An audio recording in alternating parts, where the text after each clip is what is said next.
Israel സംയുക്താക്രമണത്തിൽ കൊല്ലപ്പെട്ട Iran പരമോന്നത നേതാവ് ആയത്തുള്ള അലി ഖമേനിയുടെ സംസ്കാര ചടങ്ങുകൾക്കിടെ ഭീഷണി മുഴക്കി അമേരിക്കൻ പ്രസിഡന്റ് ഡൊണാൾഡ് ട്രംപ്. ഇറാന്റെ ശേഷിക്കുന്ന നേതൃത്വത്തെ ഇല്ലാതാക്കാൻ ഒരൊറ്റ ആക്രമണം കൊണ്ട് സാധിക്കുമെന്ന് ട്രംപ് പറഞ്ഞു.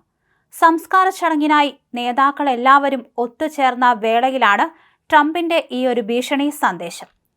അതേസമയം തന്നെ പൊതുജനങ്ങൾക്കായി തുറന്ന പൊതുദർശന ചടങ്ങിൽ ദശലക്ഷക്കണക്കിന് ആളുകളാണ് തടിച്ചുകൂടിയിരിക്കുന്നത്.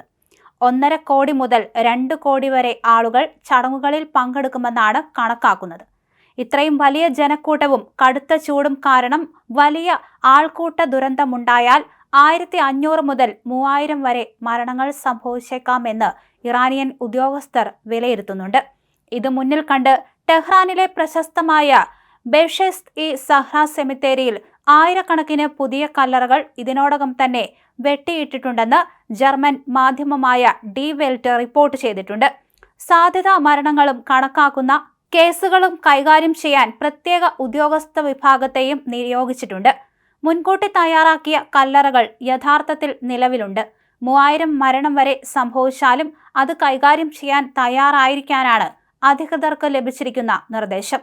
ഇത്രയും വലിയ ജനക്കൂട്ടവും കടുത്ത ചൂടും ഉള്ളതിനാൽ എന്താണ് സംഭവിക്കുകയെന്ന് ആർക്കും പ്രവചിക്കാൻ സാധിക്കില്ല, ടെഹ്റാൻ മുനിസിപ്പാലിറ്റി ജീവനക്കാർ പറഞ്ഞു. വൻകിട വിലാപയാത്രകളിൽ വലിയ ദുരന്തങ്ങൾ ഉണ്ടായ ചരിത്രമാണ് ഇറാന്റേത്.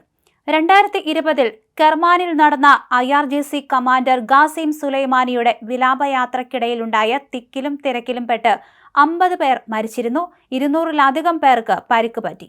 1989 റുഹുള്ള ഖമേനിയുടെ വിലാപയാത്രയും വലിയ അരാജകത്വത്തിലാണ് കലാശിച്ചത്. അന്ന് 8 പേർ മരിക്കുകയും 100 കണക്കിന് ആളുകൾക്ക് പരിക്ക് പറ്റുകയും ചെയ്തു. ചടങ്ങുകൾക്ക് പിന്നിൽ കടുത്ത രാഷ്ട്രീയ സംഘർഷങ്ങളും നിലനിൽക്കുന്നതായി വെൽറ്റ് റിപ്പോർട്ട് ചെയ്യുന്നുണ്ട്. ഇറാൻ കരാറിനെ അപലപിക്കാനും വിദേശകാര്യമന്ത്രി അബ്ബാസ് അരാങ്ചിയും പാർലമെന്റ് സ്പീക്കർ മുഹമ്മദ് ബാഗർ ഗാലിബാബും ഉൾപ്പെടെയുള്ള മുതിർന്ന ചർച്ചാ പ്രതിനിധികളെ ഭീഷണിപ്പെടുത്താനും കടുത്ത നിലപാടുള്ള തീവ്രവാദികൾ രാത്രികാല കൂട്ടായ്മകൾ ഉപയോഗിക്കുന്നുണ്ട്. ഖമേനിയുടെ കൊലപാതകത്തിന് പ്രതികാരം ചെയ്യാൻ യുദ്ധം തുടരണമെന്ന് ചിലർ അവകാശപ്പെടുന്നു.